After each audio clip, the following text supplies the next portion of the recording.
Welcome back. This is week 2 of our Aspiring Leadership series, where we're looking into a day in the life of various leadership roles that we have here in the division. So today we're speaking with some pretty incredible specialists, and I will turn it over for them for introductions. Okay, well, hello everyone. My name is Marisol Moore, and I am the Secondary Special Education Support Specialist. So it's great to be here.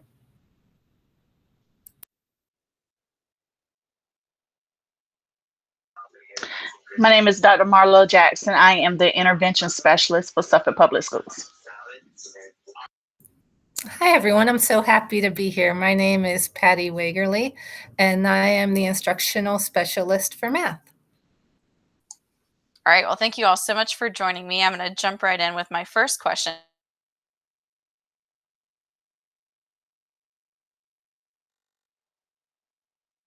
Again, building those leadership skills and seeking out leadership opportunities. Okay, well, I guess I'll start us off. I feel like everyone's leadership journey is different, but we all have some common threads. And I have to say that mine has been filled with lots of turns. It hasn't been a direct path. And I'd also have to say that being a career switcher, it was never my intent to be a part of the educational realm. But sometimes we have different paths, and paths lead us to certain situations. So again, being a career switcher, I initially was a research assistant. And so as a research assistant in that science field, I worked at a nonprofit, I worked in a university level, and then I worked at a big pharmaceutical company. And so I was thinking, that experience, what did I gain from that? And one of the things in thinking about this is, I learned to be flexible in my thinking and in my thoughts. I learned the importance of data and making data-driven decisions. I realized that if there's a problem, that we can research and really kind of find a solution. And I think all of those traits and those characteristics and those skills have really supported me in my current position. And so, I started thinking about my first educational experience, my first educational position, and that was as a substitute teacher, a long-term sub position in a special education classroom. And I have to say that I really fell in love with that population of students. I loved what I was doing, and I wanted to seek more knowledge. And I think that's a good trait to have in leadership, is always wanting to learn more. So from that position, I later became a paraprofessional. I was a special education teacher. That led me to a position as an educational diagnostician, which in itself is a leadership type position. From there, I was an instructional specialist in another division, came back as a reading interventionist in one of the special programs here in Suffolk. And that eventually led me to this position. So I'd have to say that, when we look at our journeys, every position that we've had has prepared us for the next position that we've been presented with. And so it truly is a journey. And it's a journey that just keeps on growing. It really never ends. You never come to the end of that road. So that's just a little bit about my journey. And I would say that I think of myself as a servant leader. And I really didn't realize that could actually be a leadership skill or a trait or a characteristic. I've always been for the common good and wanting to support people. And I think having that trait and characteristics has really supported me in this position as well. Being able to establish relationships with people, always, interested in learning more and understanding and appreciating the perspective of others. And I think all of those skills really support us in leadership. I have to agree with Marisol. Everybody's journey is different. Before I came to Suffolk, I taught in Hertford County Public Schools. I was a lead teacher, a department chair. I was on the school improvement team. I was in all of these leadership positions. So when I came to Suffolk, I said, I'm just going to fly under the radar. I just want to be a regular classroom teacher. Just let me go in my classroom and teach my students. Well, that didn't work because then as they come around and begin to do observations, they would see little things in me that, said leader. And so I got to the point I couldn't hide it anymore. So I started serving on curriculum teams and having little tasks here and there. And so when the history instructional specialist job came open, I interviewed for it. And I didn't get it at first. I mean, you just do it for the experience and just to say, hey, I'm here. This is what I love to do. So those, interviewing, even though I didn't get the position the first time, and then serving on curriculum committees and school-wide committees was a way that people began to learn my face and my name. And so the next time I applied for the job, eventually I got it and I was excited. So one of the things, I would tell people that want to do a position like this, serve on committees. Let people know what your talents are, what you're good at. It's okay to be smart. We tell the students that all of the time, but as adults, we kind of shy away from those opportunities and letting our own light shine. So then, I got the specialist job is for history.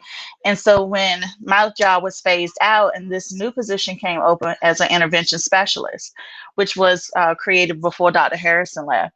And so that's how I became the intervention specialist, which is what I do right now. My journey's been quite an interesting one, distance-wise as well as experience-wise. I've traveled through 3 different states with education. I started out in Ohio and then went to Georgia and landed in Virginia.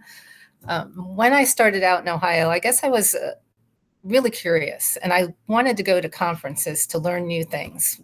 Little did I know that they told me, you go to this conference, you're going to have to come back and share. So I would apply to go to these conferences and they'd be so kind as to let me go, but then I'd have to come back and do some professional development. And as I started doing professional development, I really liked it and I enjoyed sharing all the things that I had learned. So I applied for more professional development, and then more conferences that I would go to and I'd have to come back and share. And I thought that I really liked that.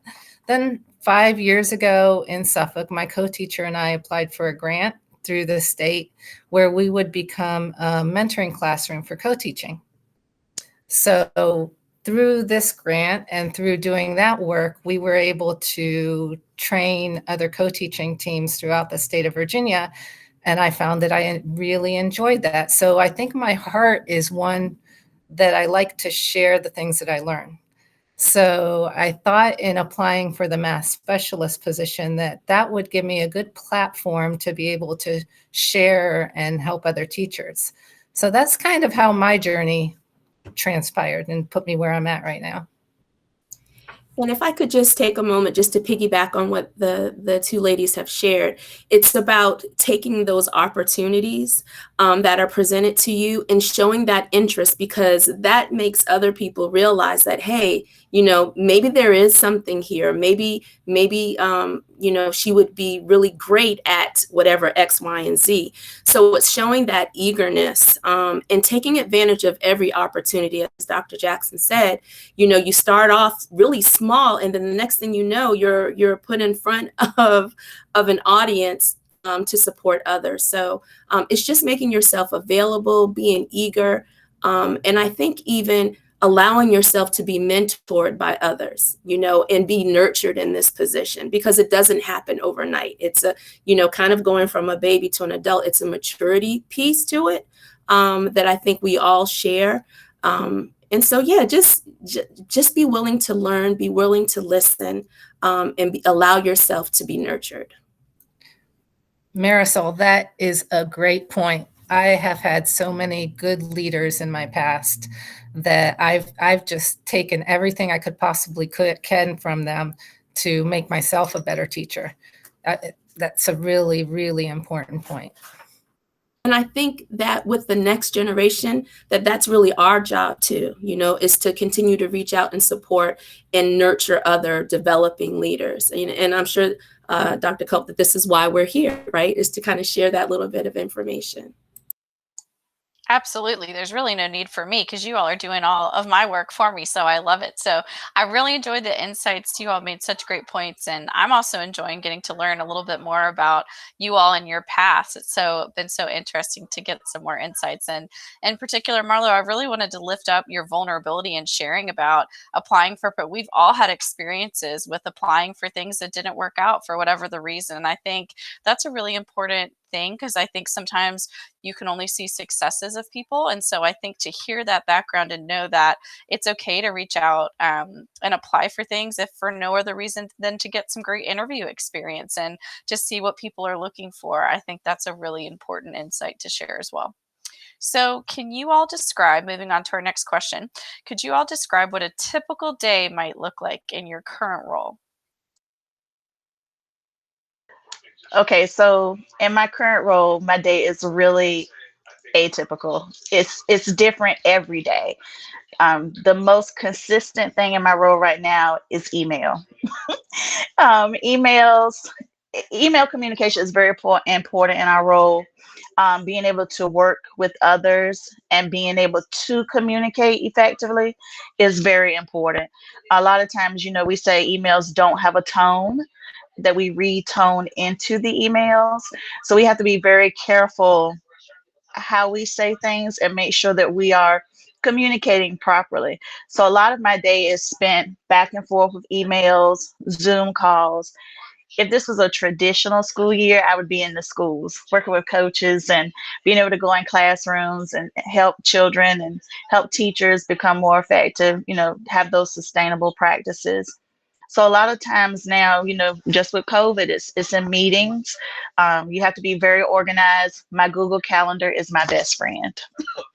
It's my best friend. I even use it in my personal life now because if I didn't have it, I wouldn't be able to keep up with all of the things that we have to do during the day. I'm going to piggyback off of you, Marlo. My Google Calendar, my best friend. I didn't even know it existed since January. Actually, I started this position in January, so I've only been a specialist in the virtual world. So I can't tell you what a typical day is going to be like in the face-to-face world, but I'm really excited to be back in buildings and seeing children. In the virtual world, the typical day goes so fast and it's so different every day, depending on what's going on in our math realm. If we're testing, or if we're creating assessments, or if we're actually going out in buildings to help with the first day of school. It's different every day. Very busy, very fast paced. I do get to interact with teachers still because there are a lot of questions with the new testing platforms and with Canvas and all of the new things that are going on that way. What else do we get to do? There are a lot of meetings. There are a lot of emails and a lot of technical work that needs to be done in my typical day. And I would definitely agree with the ladies as well. That I feel like we are we've gone from virtual to our positions are now kind of hybrid, where we are still conducting our meetings and participating in meetings virtually. But as Patricia shared, we are now, going out into the building somewhat. So answering emails, all the things that they said, Google Calendar is definitely your friend. And not only my calendar, but I actually share calendars with, the supervisor that I work with and the other specialists within special education.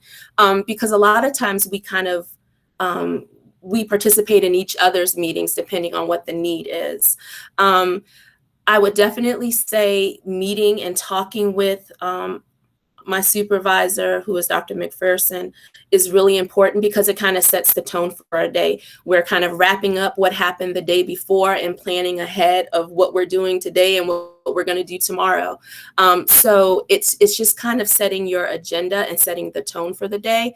So it's meeting with teachers. It's especially with special education, looking at the compliance piece of it, the legalities is really major. So I feel like my position is kind of instructional in supporting specially designing instruction for our students and supporting teachers as they're supporting their students, but it's also the compliance piece and making sure that, we're crossing our T's and dotting our I's when it comes to that piece.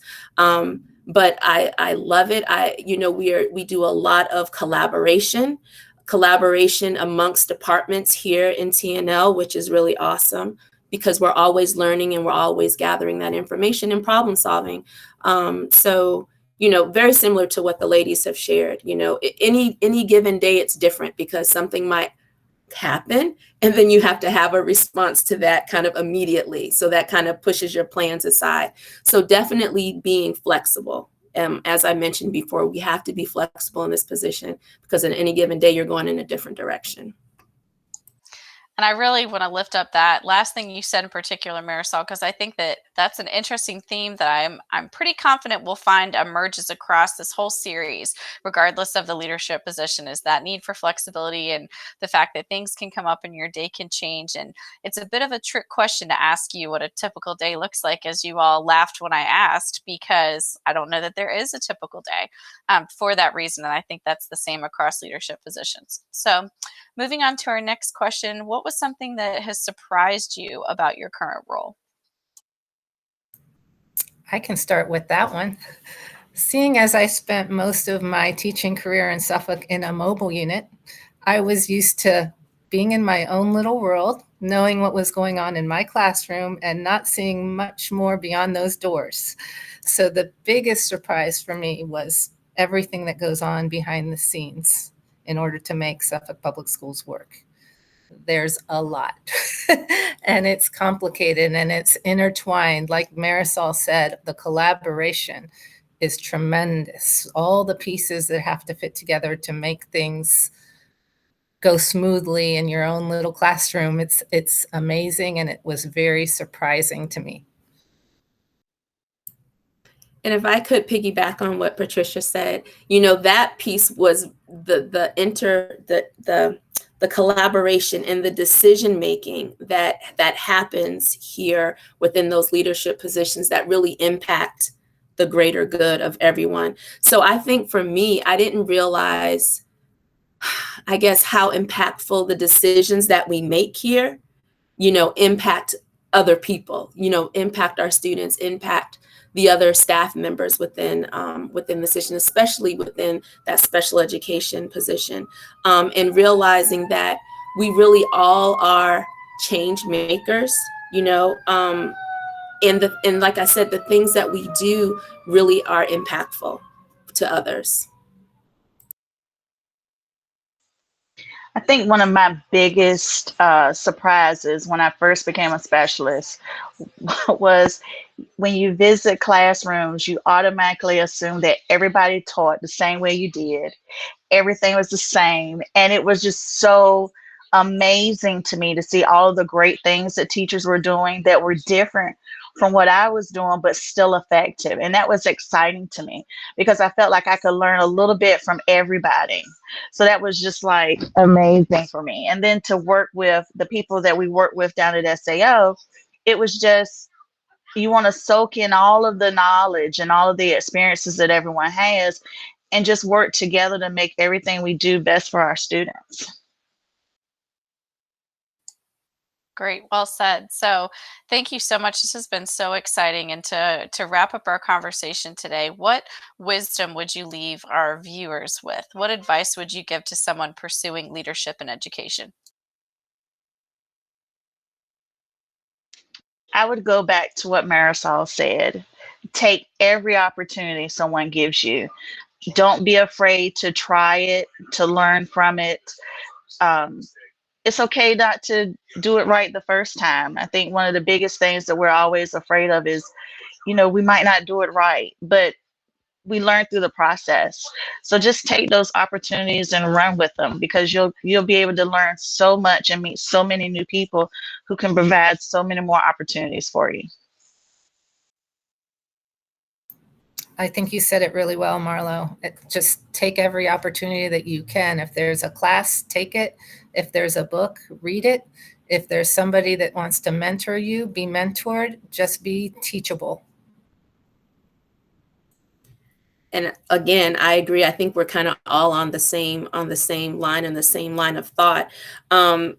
Definitely, ask questions and allow yourself to be vulnerable.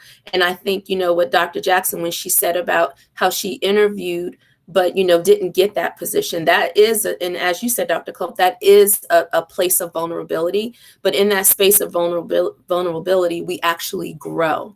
And that leads us to the next position. And just, like being open and understanding that being a leader and being in that leadership position is about establishing relationships.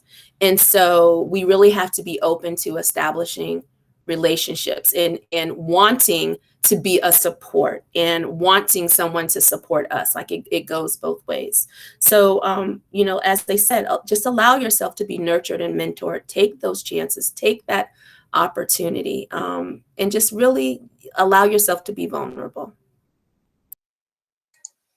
Wonderful. Well, I can't thank you all enough for your time. I'm really excited to be able to share this great wisdom and insights with our colleagues. So thank you so much for joining me. Oh, you're so welcome. Thank you for having us. Yes, Yes, thanks for thank the you. opportunity.